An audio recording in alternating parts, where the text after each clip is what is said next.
Hi folks, Canadian Prepper here. This information is so important, we're not going into the studio, we're just doing it from the car. I'm going to give you my in-depth analysis of what has been transpiring around the world in the last 48 hours, and you are not going to hear this information anywhere else. You'll probably hear it in a few days when it becomes mainstream. Now, let's just break it all down. First, I want to say that doesn't life really imitate art? The movie Don't Look Up is starting to take on a whole new purpose, isn't it? Doesn't this have that boy stuck in a well vibe to it? Doesn't this have that vibe that the media is trying to etch something into our flashbulb memories? If you don't know what a flashbulb memory is, it's what's created when there's like a collective trauma, okay? You probably all remember where you were during the trade centers coming down, or when Princess Diana died and they were screaming about that on every single media agency in unison for days and days on end. Well, that is what is required to etch into the minds of the masses a flashbulb memory, a pivotal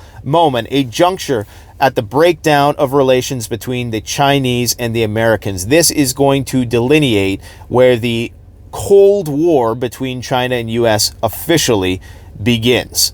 When they go back through the history books, the balloon incident will be a notable incident. So you can bet that they are going to play this up. And there is a reason why any news agency you go on today is talking about this balloon. They could have easily made this a footnote on the last page of the newspapers, but no, instead they're blasting it for the airwaves. You got the U.S. Secretary of Defense coming out and giving statements about it and saying, well, if you want to find the balloon, then you go find it yourself. I mean, statements like this are meant to be intentionally provocative. They're trying to politicize this. You have people who are really getting trigger happy, politicizing the issue, saying, shoot it down, shoot it down, shoot it down. Well, the fact is you want to try to collect information from this thing as much as you can. You don't just want to blow it out of the sky. That's not the intelligent thing to do. The intelligent thing to do is to capture it. And I think that is exactly what they are trying to do. Now, whether this is a nothing burger or not, the fact is that they are trying to get people fixated on it for a reason, okay? Because the war with China is coming, and also to take attention away from the fact that the Russians are now encircling the linchpin of the Ukrainian Eastern Front, that is Bakhmut, and they are ready to heat up the cauldron, as they say in military speak. So that means we could very well start to see the rapid breakdown of the Ukrainian Eastern Front. And of course, we have the Russian offensive, which is impending. The U.S. has given Ukraine the green light to use long-range missiles. People don't realize how important this is. The tanks have really overshadowed this. And I'm starting to see the sleight of hand that has taken place, in that the tanks are what everybody's fixated on. But as we've been saying, it's the long-range missiles that are really going to be problematic in terms of escalating this war to the nuclear level. The Ukrainians are being gifted the smart bombs as well as longer-range HIMARS missiles that I believe can go 150 kilometers. This is going to make the coming Russian offensive far more problematic and risk the possibility of this conflict escalating. We might well see the Russians resort to using some sort of balloon-carried EMP high-altitude nuclear device to take out every electronic device within a few hundred miles of Kiev. I mean, we're at that point where this could be a possibility. There are several other data points of escalation that we need to talk about, okay? So please stick with me, my friends. I guarantee you are not going to hear this stuff anywhere else, guys. Yesterday, I released some information about how the Chinese had been working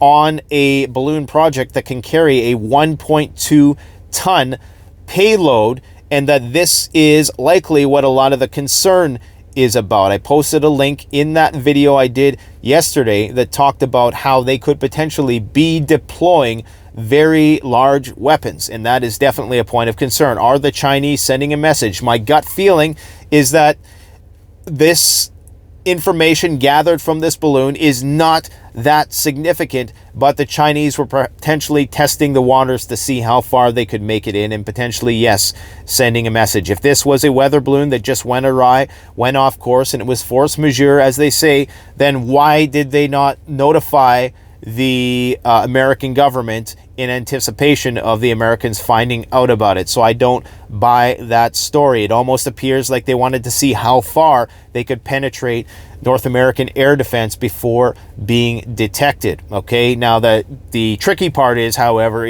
were the Americans quiet about their own detection? So there's a lot of subterfuge and misdirection that could be potentially afoot.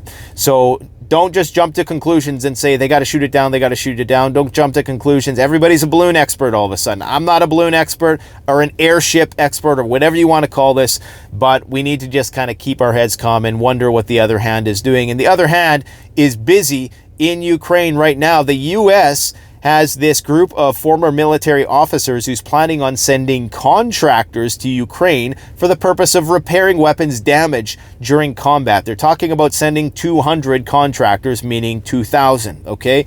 They're going to give this base number, but they've already have inspectors on the ground. There's already U.S. troops on the ground. Now they want to send contractors, retired ex-military. And this is how they're going to circumvent engaging in the Russians directly. This is why they deemed the Wagner group, who is a private contracting group who fights on behalf of the Russian Federation. This is why they deemed them a state sponsor of terrorism and not the Chechens and not the Russians themselves, because of course that would be an unofficial declaration of war, and that would definitely ratchet up the DEFCON level to uncomfortable levels that even the most hawkish neocons are not comfortable with. Okay, so the whole idea right now is that we're going to send in these 200 contractors to repair tanks, because the problem that they're having right now with all these tanks that are sending, and the tanks are already arriving, the Leopard tanks that is, Germany has officially declared they are sending 88, and many other countries are sending dozens, so the number is going to be in the hundreds of tanks. And Ukraine, it should be noted, already has 1,000 tanks, I believe, in reserve or something to that effect. Nobody talks about that, but it's really not about the tanks anyways. It's about the long-range missiles. We're going to talk about that in just a minute. But the 200 contractors are very critical, because in order to repair these tanks, they require a lot of maintenance. They have to keep sending them back to Poland. That's a huge logistical chain. Those are supply lines that could be cut, that could be taken out by Russian bombardments. So in order to expedite the process and to make it more efficient, they got to get these contractors on the ground. This means that you're going to have even more American bodies close to the battle zone, and of course they're not going to be in U.S. military insignia. They are going to be in private contractor insignia. Okay, so I'm not sure how much these guys are getting paid, but I'm sure it must be a lot to put yourself in that sort of precarious situation. There is a possibility that thousands of non-American mechanics qualified to work on U.S. and NATO equipment would also be recruited, according to this report by Politico. Okay, so they're going to send contractors. Everything you hear me say on this channel, we've been saying for the longest time. They're going to send tanks, they're going to send long-range missiles, they're going to send planes, they're going to do it all. And this is the reason why Moscow is installing air defense. Understand what is happening. It's happening at a much slower pace. We live in the TikTok generation. Everybody thinks these things are supposed to unfold in 24 hours. Oh, nuclear war didn't happen last March, therefore it's never going to happen. Get that out of your mind, okay? We need to be prepared for the long run. This balloon incident, whether it's contrived or not, is sending a clear signal to people who are paying attention that we are now also at war with the Chinese. I stitched it all together for you in a video I released 3 days ago, where I went on the map and I showed the relationship between the conflict in the Middle East, which is heating up, the conflict in Ukraine, the Koreas, and the Taiwan Strait. It's all starting to ratchet up. The U.S. is building military bases in the Philippines, and now Blinken has just canceled this trip to China because of these surveillance balloons. So if anybody is still on the fence about what is coming and how they're going to get us out of the coming economic implosion, this is how. It's called a war economy. And all we can hope is that it doesn't escalate to the nuclear level, which it very well could. Guys, these are very, very tumultuous times, and you gotta be prepared. That doesn't mean live in fear. That doesn't mean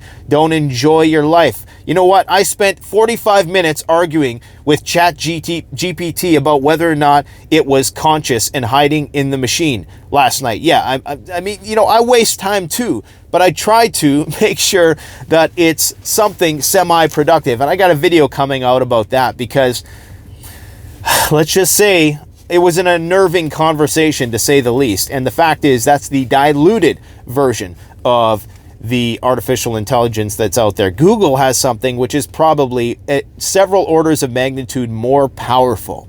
And that is absolutely terrifying. Anyways, the Pentagon has allowed Ukraine, basically giving them the green light to fire long-range missiles at will.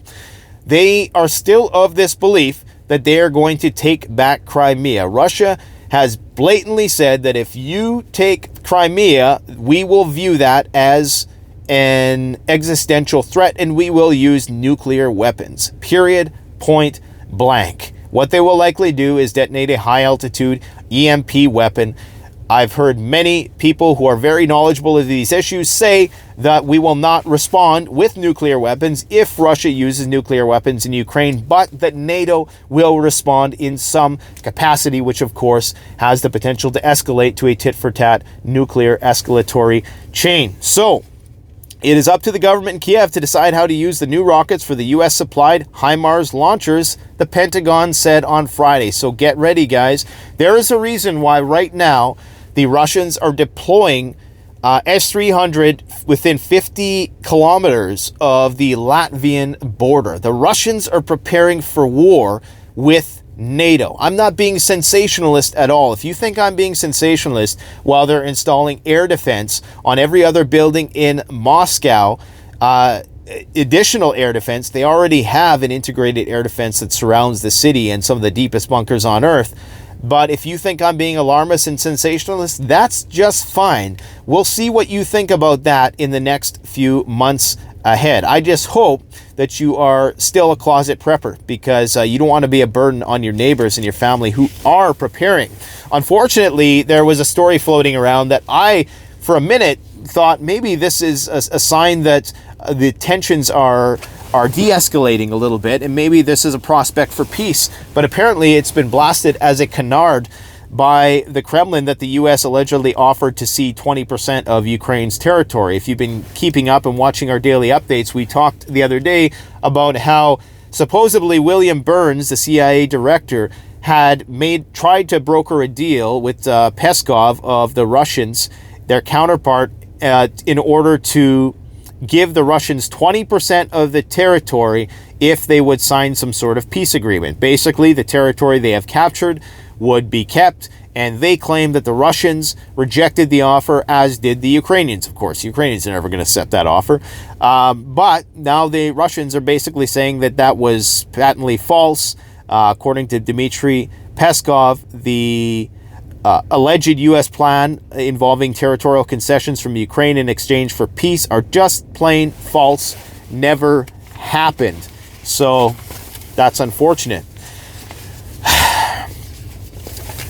I got a message from somebody in Latvia, okay, an email from somebody in Latvia. I'm not going to read the whole thing, but they've provided me very, very good information in the past, so I'll just read part of this email. I wrote you some time ago, and I want you to tell you more about the situation in Latvia. It's been a strange couple of days. Military equipment has arrived in our capital. They say it's Operation Atlantic Resolve. This is the operation which was kicked off in response, of course, to the Russian invasion by NATO. I do not know what it means. We live in a rural area and we hear a lot of airplanes. There are definitely a lot of military planes. The situation in Latvia is not particularly good. Inflation is 20%. War propaganda is unbearable. 90% of the population of Latvia don't believe or refuse to believe in the possibility of war. And this is absolutely important because this is the same normalcy bias that was pervasive with the Ukrainians, and the Ukrainian government played off of this, okay? They exploited this before the war. We've talked about this numerous times. In fact, we made a video called The Normalcy Bias 2 weeks before the war started, because we anticipated that that was going to be the case. Of course, the Ukrainian government wanted to ensure that their military could operate unimpeded, so they didn't want to generate panic. So they lied to the population and said, yeah, there's not going to be a war. Don't worry. Don't listen to those Americans, right? Now, of course, they're saying the exact opposite. This guy says, hatred against Russians is growing. There are a lot of Russians in Latvia since the times of the USSR. Most aren't Russians. They're Belarusians, Ukrainian Cossacks, but they think they are Russians, and most of them support Putin. Okay, I don't know. He's making a bit of a judgment there, but let's just hear what he has to say. Many of them live near the Russian border. In the event of an invasion, there will be many supporters. So there could potentially be some internal civil conflict there. And don't second guess yourself. The Russians are definitely actively trying to generate unrest in these countries. Now, he goes on to give things which are a lot more opinionative, but I'm not going to read the rest of it. But basically, it's not looking good, guys. So the Baltic states, anybody who's paying attention, you better have a bug-out plan. Okay, the Russia military has deployed S-300 air defense within 50 miles, not kilometers, of the border with Latvia. These are interceptor missiles. They can be used for surface-to-surface purposes, so they can be used offensively, but they are typically renowned as one of the better air defense systems in the world, and that's why we don't see a lot of planes flying around Ukraine, at least not as many as you would think, in a modern high-intensity peer-to-peer conflict, because both sides have S-300 and S-400 systems. Well, the Ukrainians don't have S-400, but it's a testament, if anything. A lot of people make fun of the fact that the Russians are doing so bad. Well, they're fighting themselves, okay? It's like fighting your own military. So the reason why they're getting planes shot down is because the Ukrainians are using the equipment, or have been up until this point, the equipment that the Russians created, and the Ukrainians, because it was the Soviet Union a long time ago. Now, let's talk a bit about the financial stuff. People are getting spooked by the price of gold plummeting yesterday, and do not worry about that, okay? The dollar went up drastically, almost a 1-to-1 relationship. The US dollar index, I believe, went up 1.5%. The price of gold went down 2.75%, but it's redundant. In the last 3 months, the US dollar is down 8% and the price of gold is up 12%. So, guys, it's just lagging indicators. Disregard. The price of gold is meaningless because it's measured in dollars, which of course fluctuate. And because the dollar is such a artificial creation on the basis of fiat and foreign held, what do they call them? Foreign held dollar denominated assets or whatever. It's an artifice. So gold is gold. And get a load of this, okay? Russians bought more than 50 tons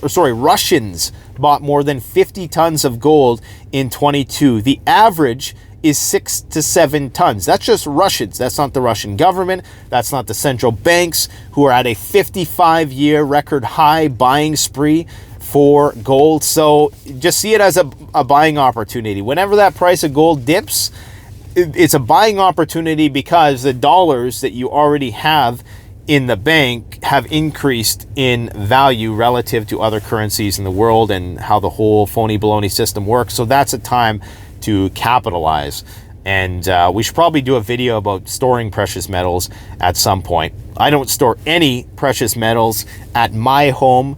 I cash everything. Okay, just FYI, if you are dealing in large amounts of precious metals, we'll talk about the security aspects of things in another video. But if you want to preserve your wealth, I shouldn't give you any financial advice, because there's going to be these perturbations over the next couple years that very well could see wild swings in equities and people FOMOing into the market. Anyways, other news that is happening while the right hand is doing something else is that the European Union is about to set the price cap for Russian oil at, get this, $45. Guys, get ready for the price of oil to spike massively, and this is before the conflict breaks out in the Middle East, which is, I'm guessing it's just months away before Israel attempts something in Iran and we go to war on that front as well. They're also putting a $100 barrel for diesel tariff, price cap for that. So prior to this, 2 months ago, the original price cap was $60 for seaborne crude oil. Now it's going to be $45. So basically the Russians are going to be like, F you, this is never going to happen. Maybe it's because they anticipate a price drop. Who knows what's really going on? There's a lot of market cornering that goes on with oil and market manipulation, but it's hard to say because, of course, OPEC plays such a pivotal role in that, and the EU, it does not. So I don't know exactly. I guess they're still riding on the coattails of the fact that we haven't had winter in Europe. Or it's been a very, very, very mild winter in Europe, okay? And can't say the same about what's happening in the Northeast, where they're seeing minus 100, wind chill factor, because there's 127 mile an hour wind gust paired with minus 46 Fahrenheit. You guys use that silly Fahrenheit system down there. Celsius, man. Water boils at 100 degrees. It freezes at 0 degrees. I mean, why do you guys make things so hard on yourself? Anyway, I'm just bugging you guys. Yeah, minus 46 degree Fahrenheit with 127 mile per hour wind equals minus 100 degree wind chill. Guys, that is not normal. But there's going to be some people who say, oh, it's just back in my day. Anyways, let's see what happens. Let's just all watch the world burn together from the comfort of our little nook of the internet. So, Kiev has said that Moscow is now a legitimate military target. Kiev will not guarantee the non-use of Western military equipment targets in Russia. Well, what a great time for the Americans to say, we don't care what you do with these long-range missiles. Feel free to get us into a nuclear war. We don't care. Yeah. And Putin has basically made the decision that the complete and utter defeat of the armed forces of Ukraine is the goal of the war. The complete destruction of the armed forces of Ukraine. There is no trust anymore. So guys, it's all crashing down. It's all coming true, just not in the time frame that a lot of people might have expected. Thanks for watching. Don't forget to like, comment, and subscribe, and stay tuned because we got a lot of really interesting content coming your way. It's going to be a mishmash of content. I mean, it's going to be the most schizophrenic mishmash of content because we're going to be putting up bushcraft videos, gear review videos, videos with very provocative minds, the likes of Gerald Celente. We got our NASA engineer friend coming on. We got some people talking about how radiation works and just a ton of different information, all preparedness related. Because remember, if you guys are coming from our gear review videos, you need to understand that one piece of gear that is of critical importance when you're preparing for the collapse of society is information. It is not just some abstract thing. It's a material thing. Information is material. And I'm not saying I'm the sole purveyor of truth. I would encourage you to go fact check, cross-reference everything I say, but I do appreciate you sticking with me for this 22 minutes and 47 seconds today. So you guys take care, and please go check out our World War III bug-out bag survival gear video. We got more coming like that very soon. Thanks for watching, guys. Take care. Canadian Prepper out.